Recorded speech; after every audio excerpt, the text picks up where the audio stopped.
ওই সময় আসলে পরিস্থিতিটা একটু ছিল, মানে আমাদের ফোনগুলি দেখা যায় রেকর্ড হতো, তারপরে আমাদের নজরদারি থাকতো, আমরা কে কোথায় যাচ্ছি এটা হইতো।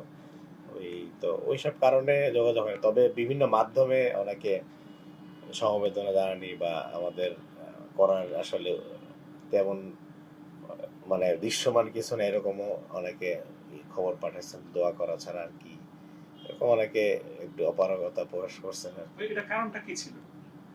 কারণটা পরিস্থিতিটা আর কি, কারণ আপনি এই আওয়ামী লীগ বিরোধী কেউ হলে আপনি গুম হয়ে যাচ্ছে, তারপরে বিভিন্ন মামলার আসামি হয়ে যাচ্ছে, দেখা যায় দীর্ঘদিন তাকে যে এখন যে আমার দেশ বা বিভিন্ন পত্রিকায় সিরিজ রিপোর্ট আসতেছে যে ধরে নিয়ে রাখছে, 1 মাস পরে জঙ্গি দেখায় ক্রস ফায়ারে দিয়ে দিচ্ছে।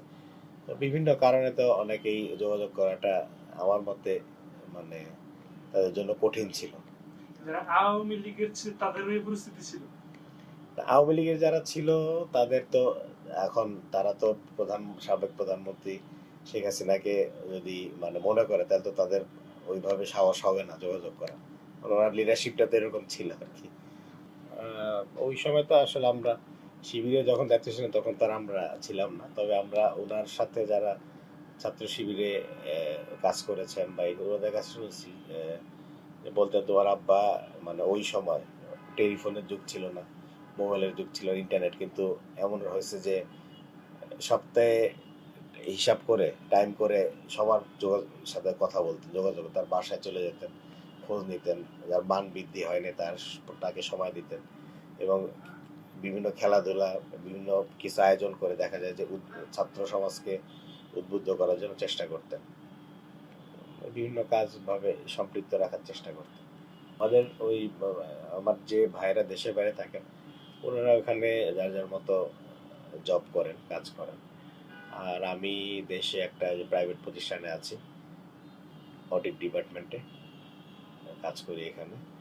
আর হচ্ছে আমাদের বাসা আছে মিরপুরে, ওই বাসা থেকে যা ইনকাম হয় সেটা দিয়েই, ভাড়া থেকে সেটা দিয়েই আলহামদুলিল্লাহ চলে যায় আর কি। আপনার পরিবারে কারা কারা আছে?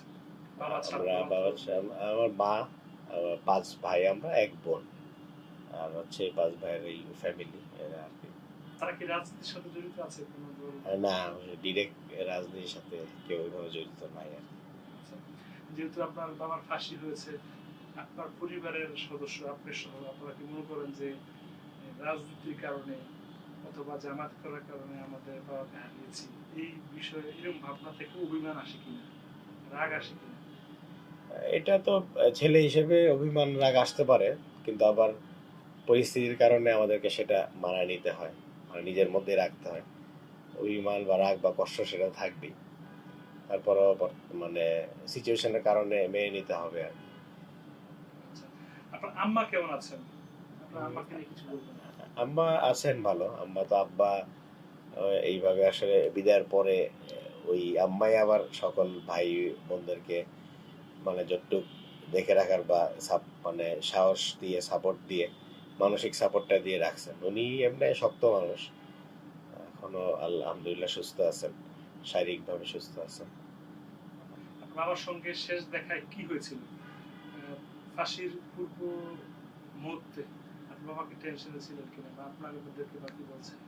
না, টেনশনে ছিলেন না, আমরা যাওয়ার পর বললো যে ওই কিছু ছোট আত্মীয় স্বজন গেছিল পিচ্ছি, ওদেরকে বললো যে আমার এখানে বেশ কিছু চকলেট রয়ে গেছে, এগুলি তোমরা খাও, বাচ্চাদের দাও, সাথে করে নিয়ে যাও, এখানে থাকলে তো তো আজকের পর তো আমি নাই, দেখা যায় এগুলি নষ্ট হবে।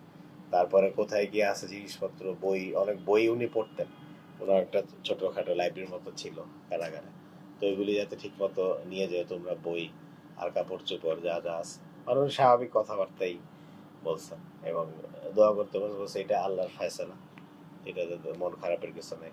তাহলে তো রোড অ্যাক্সিডেন্টে মারা যেতে পারতো, দীর্ঘদিন অসুস্থ থেকে মারা যেতে পারতো, তো এইভাবে চলে যাওয়াটাও গর্বের, এবং আল্লাহকে হাজি নাজির রাখি বলছে সবকিছু।